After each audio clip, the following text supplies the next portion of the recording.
नमस्कार. भारतीय जनता पार्टी प्रदेश कार्यालयामध्ये आयोजित या पत्रकार परिषदेमध्ये सगळ्यांचं स्वागत. भारतीय जनता पार्टीने काल काढलेल्या महिला मोर्चाबद्दल बोलत असताना जनाब संजय राऊतांनी एक शब्द वापरला, घिसाडघाई.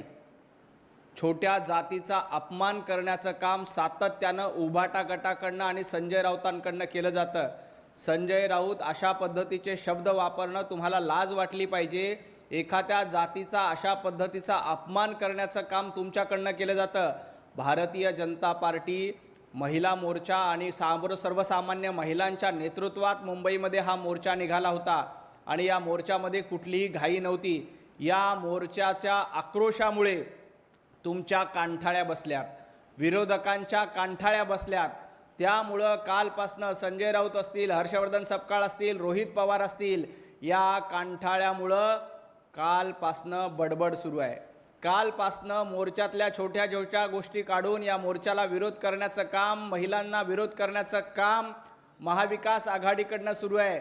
परंतु लक्षात ठेवा, महाविकास आघाडीच्या सर्व नेत्यांना एकच सांगायचं आहे की तुम्हाला या महिला धडा शिकवल्याशिवाय राहणार नाहीत.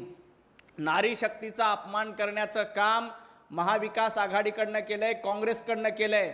त्यामुळं ही नारी शक्ती तुम्हाला धडा शिकवेल.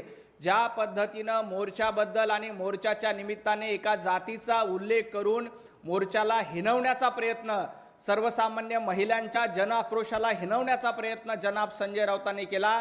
संजय राऊत, लक्षात ठेवा, महाराष्ट्रातली नारी शक्ती, देशातली नारी शक्ती तुम्हाला धडा शिकवल्याशिवाय राहणार नाही.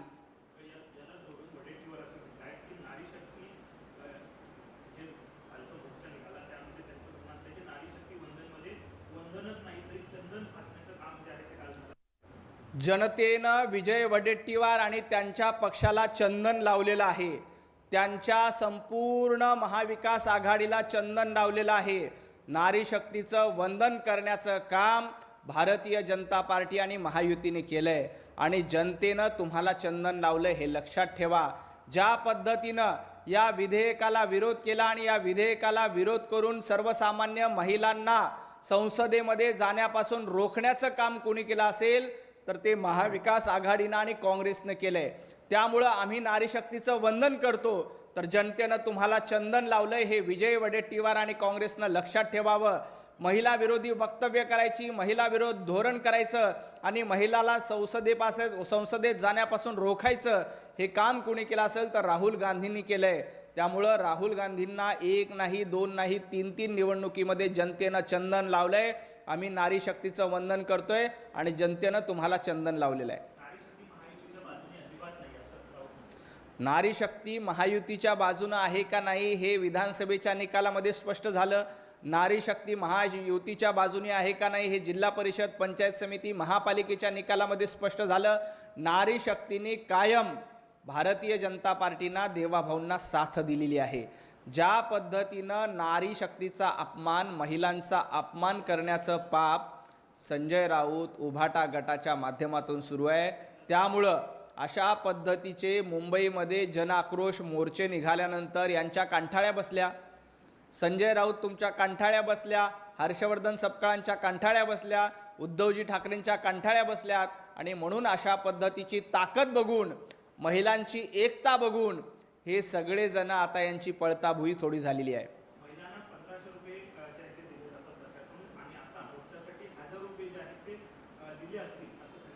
मोर्चांना 1000 रुपये द्यायची परंपरा कदाचित उभाटाची आणि महाविकास आघाडीची असेल. पैसे देऊन मोर्चाला लोक बोलवणं हे महाविकास आघाडीमध्ये नेहमी सातत्यानं होतं, उभाटा गटामध्ये होतं. भारतीय जनता पार्टी ही कार्यकर्त्यांची पार्टी आहे. भारतीय जनता पार्टी नारी शक्तीची पार्टी आहे. नारी शक्तीचा सन्मान करायचा आणि नारी शक्तीच्या सन्मानासाठी मोर्चा होता. त्यामुळं सर्वसामान्य मुंबईकर महिला या मोर्चामध्ये सहभागी झाल्या. या महिलांनी या नेतृत्व करून सरकारच्या बाजूने आणि विरोधकांच्या विरोधामध्ये आवाज उठवण्याचा, जनआक्रोश करण्याचा प्रयत्न कालच्या मोर्चाच्या माध्यमातून केला आहे. आणि सातत्यानं 1500 रुपयाचा उल्लेख संजय राऊत तुम्ही करतायत. तुम्हाला लाडक्या बहिणींचा विरोध आहे. तुम्हाला लाडक्या बहिणींना 1500 रुपये जे मिळतात ते मिळू नये अशी तुमची इच्छा आहे. त्यामुळे अशा पद्धतीचा विरोध करण्याचं काम संजय राऊतांच्या माध्यमातून केलं जात आहे. सत्ताधारी पक्षाने विरोधी पक्षाच्या विरोधात काढलेला पहिला हा इतिहासातला मोर्चा असेल. ज्यांनी कोणी आयडिया दिली आहे त्याला पुरस्कारात सुद्धा द्यावा लागेल असं संजय राऊत तुम्हाला पाकिस्तान रत्न पुरस्कार दिला पाहिजे, कारण सातत्यानं समजून घ्यायचं नाही आणि अर्धवट रत्न पुरस्कार संजय राऊतांना द्यावा. संजय राऊत हा मोर्चा सर्वसामान्य महिलांच्या नेतृत्वात निघालेला मोर्चा होता. हा मोर्चा सरकारच्या विरोधात नव्हता, हा मोर्चा त्यांच्या विरोधात होता ज्यांनी या महिला आरक्षणाला विरोध केला. कुणी कुणी महिला आरक्षणाला विरोध केला? काँग्रेसने विरोध केला, महाराष्ट्रामध्ये उबाटा गटाने केला, राष्ट्रवादी शरदचंद्र पवार गटाने केला, ममता बॅनर्जींनी केला. जे जे इंडी अलायन्सचे घटक होते त्यांनी महिला आरक्षणाला विरोध केला, म्हणून रस्त्यावर उतरून तुमच्या विरोधात मोर्चा काढण्याची वेळ आली. जर का तुम्ही मोर्चा या विधेयकाला पाठिंबा दिला असता, महिला आरक्षण मंजूर केलं असतं, तर आम्ही तुमचं अभिनंदन केलं असतं आणि अभिनंदनासाठी तुमच्या घरी आलो असतो बुके घेऊन. परंतु तुम्हाला महिला शक्तीचा अपमान करायचा आहे. या देशामधल्या महिला संसदेमध्ये जाऊ नये अशी तुमची मनापासून इच्छा आहे, म्हणून तुम्ही अशा पद्धतीचा मोर्चा काढू दिला नाही किंवा संसदेमध्ये ते विधेयक पास होऊ दिलं नाही. जर का तुम्ही संसदेमध्ये विधेयक पास होऊ दिलं असतं तर या सगळ्या महिलांनी तुमच्या घरी येऊन, मातोश्रीवर येऊन उद्धवजींचं स्वागत केलं असतं, त्यांना बुके दिले असता. परंतु तुमचं धोरण काय? जर का महिलांच्या हातामध्ये सत्ता आली तर आपल्याला भ्रष्टाचार करता येणार नाही. महिलांच्या हाती सत्ता आली तर आपल्याला पत्राचाळीमध्ये घोटाळा करता येणार नाही. महिलांच्या हाती सत्ता आली तर पुन्हा संजय राऊतांना राज्यसभेची खासदारकी मिळणार नाही. म्हणून महिला आरक्षणाला विरोध करण्याचं पाप संजय राऊत, उभाटा गट आणि महाविकास आघाडीनं केलेलं आहे.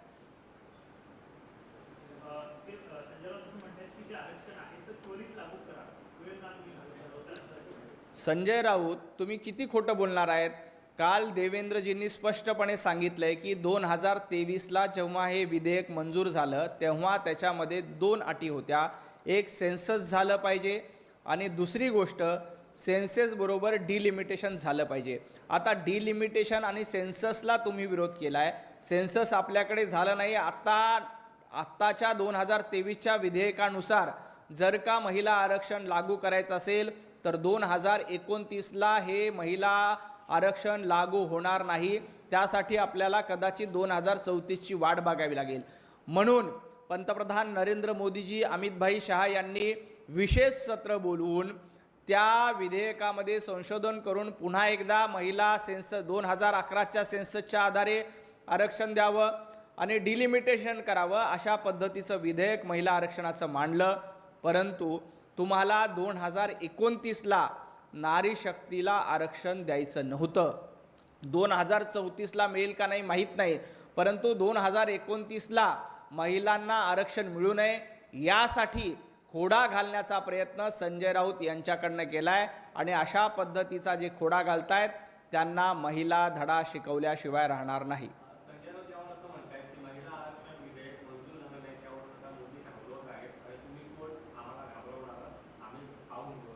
मोदी कुणालाही घाबरवत नाही. जनता आणि नारी शक्ती संजय राऊत तुम्हाला घाबरवते. नारी शक्तीच्या ताकदीपुढे भल्या भल्याची पळताभुई थोडी झाली. जेव्हा मातृशक्ती जागी होते तेव्हा अनेकांना पळून जावं लागतं. संजय राऊत, उभाटा गट, महाविकास आघाडी, इंडी अलायन्स यांनी लक्षात ठेवावं, देशातली नारी शक्ती जागी झालेली आहे आणि तुमची पळताभुई थोडी झाल्याशिवाय राहणार नाही. तुम्हाला आता रणांगणात पळून जावं लागेल. आणि ज्या पद्धतीनं काल मुंबईमध्ये जनआक्रोश बघायला मिळाला, महाराष्ट्रातल्या प्रत्येक जिल्ह्यामध्ये असा जनआक्रोश, देशभरामध्ये महिला जनआक्रोश करतील आणि महिलांच्या आक्रोशापुढे संजय राऊत तुमच्या कंठाळ्या बसतील, उद्धवजी ठाकरे तुमच्या कंठाळ्या बसतील आणि तुम्हाला महिला विधेयक मंजूर करावंच लागेल.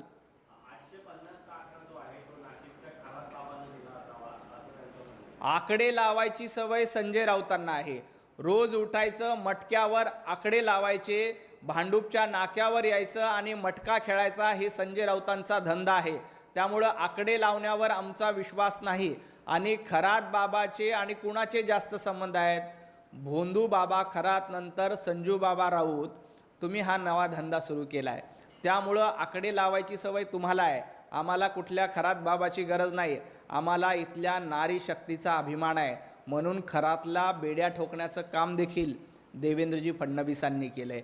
आणि आत्ता नारी शक्ती वंदन विधेयकाच्या निमित्ताने महिलांना 33% संसदेमध्ये प्रतिनिधित्व मिळालं पाहिजे यासाठी की प्रयत्न करणारे आम्हीच आहोत.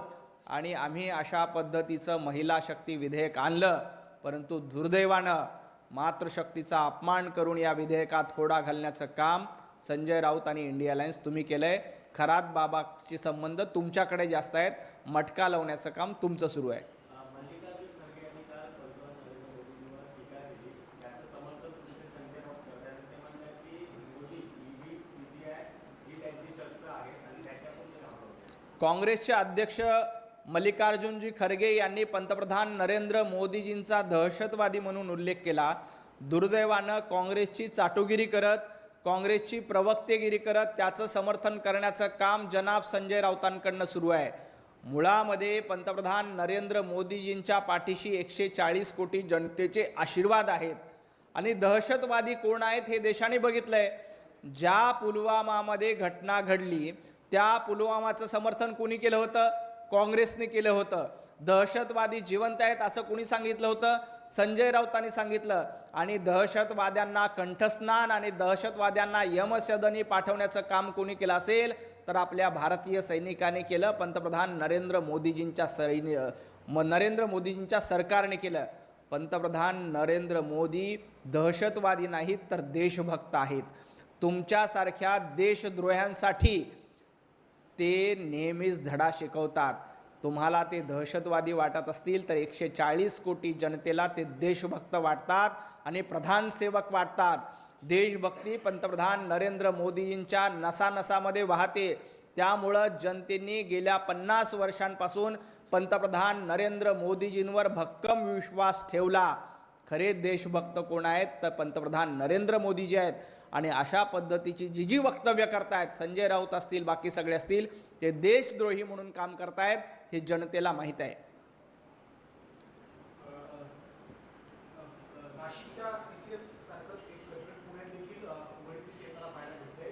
स्वतः राज्य सरकारमधील मंत्री माधुरी मिसाळ यांनी या संदर्भामध्ये प्रशासनाला पत्र लिहिले आणि एकंदर हा जो काही प्रकार पुण्यातल्या एका कंपनीमध्ये चाललाय या संदर्भात कारवाई करण्याच्या संदर्भात नाशिकच्या प्रकरणामध्ये सरकारनं गांभीर्यानं दखल घेतली. आता पुण्यामध्ये तुम्ही सांगतायत तसं काही प्रकार घडला असेल तर निश्चितपणे सरकार या प्रकरणामध्ये कारवाई केली, कोणालाही सोडणार नाही. ज्या पद्धतीनं धर्मांतराचे प्रकरण आणि वोट जिहाद, लव जिहाद, लँड जिहाद, आता स्कूल जिहाद नवा आलाय, जिहादी प्रवृत्तीची लोक जाणीवपूर्वक या देशामध्ये अराजकता पसरली पाहिजे, या देशामध्ये धर्मांतर झालं पाहिजे यासाठी कसोशीनं प्रयत्न करतायत. आणि दुर्दैवानं संजय राऊतांसारखे काही लोक या जिहादी मानसिकतेला साथ देत आहेत. अशा सगळ्यांना धडा शिकवण्याची गरज आहे. नाशिकमध्ये कारवाई झाली, पुण्यामध्ये देखील निश्चितपणे कारवाई झाल्याशिवाय राहणार नाही. टॅक्सी रिक्षा चालकांना मराठी भाषा सक्ती निर्णय रद्द करण्यात आलेला आहे. याला आता आतापर्यंत सगळ्याच राजकीय पक्षाचे आहे ते समर्थन. मुंबईमध्ये महाराष्ट्रामध्ये राहणाऱ्या प्रत्येकाला मराठी आली पाहिजे ही राज्य सरकारची भूमिका आहे, ही भारतीय जनता पार्टीची भूमिका आहे. ज्या ज्या प्रदेशामध्ये आपण राहतो त्या त्या प्रदेशामध्ये तिथली भाषा आलीच पाहिजे. आपण मुंबईमध्ये रिक्षा चालवतो, टॅक्सी चालवतो, त्यावेळेला तुम्हाला मराठी आलीच पाहिजे, कारण इथं मराठी माणसाची मुंबई आहे, मराठी माणसांचा महाराष्ट्र आहे. फक्त जनाब संजय राऊतांनी आता मराठीबद्दल बोलू नये, त्यांनी उर्दू भाषा शिकून घ्यावी. कारण संजय राऊतांना काही दिवसानंतर पाकिस्तानमध्ये जावं लागणार आहे आणि पाकिस्तानची भाषा उर्दू आहे. त्यामुळे संजय राऊतांनी उर्दू शिकून घ्यावं. उर्दू शिकून घेतलं तर पाकिस्तानमध्ये गेल्यानंतर संजय राऊतांना फारशी अडचण येणार नाही.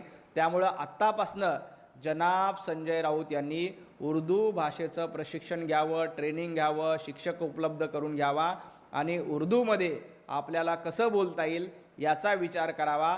मराठी माणसाची काळजी घेण्यासाठी भारतीय जनता पार्टी, देवेंद्रजी फडणवीस, महायुती सरकार अतिशय सक्षम आहे. संजय राऊत तुम्ही आपल्या उर्दू भाषेची काळजी घ्या आणि उर्दू भाषा शिकायला घ्या. संजय राऊत यांनी पंतप्रधान नरेंद्र मोदींवर टीका केली आहे. ते म्हणतात की प्रेसिडेंट ट्रम्प यांच्या दबावामुळे ऑपरेशन सिंधूर आदर्श घ्यायला हवं, कसं करायचं? इराणचा आदर्श घ्यायचा का तुम्ही पाकिस्तानचा आदर्श घ्यायचा संजय राऊत सांगू नका.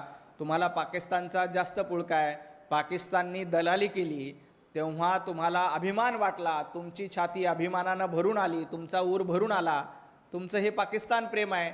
अशा पद्धतीनं पाकिस्तान धार्जिनी भूमिका घेण्याचं काम सातत्यानं तुमच्याकडनं केलं जातं आहे. ट्रम्प यांचा दबाव या देशावर नाही. या देशामध्ये पंतप्रधान नरेंद्र मोदीजींचं नेतृत्व आहे. तुमच्या पक्षावर कुणाचा दबाव आहे ते बघा. इटली पुढे झुकणारे, सोनिया गांधींच्या चरणी आपला पक्ष अर्पण करणारे, राहुल गांधींची चाकरी करणारे संजय राऊत यांनी इतरांना सांगू नका. आपला पक्ष आपण संपूर्णपणे सोनिया गांधींच्या चरणावर अर्पण केला आहे. त्याचा विचार करा. हा देश 140 कोटी जनतेचा आहे. पंतप्रधान नरेंद्र मोदीजींच्या नेतृत्वात भारताचा झेंडा अभिमानानं फडकतोय. ना अमेरिकेपुढे झोकणार, ना रशियापुढे झुकणार. तुम्ही मात्र संजय राऊत मात्र उभाटा गट मात्र पाकिस्तानपुढे रोज झुकतंय. हे महाराष्ट्र बघतोय. काल मुख्यमंत्र्यांनी विरोधकांवर टीका केली होती. त्याला नाना पटोलेंनी प्रत्युत्तर दिलंय.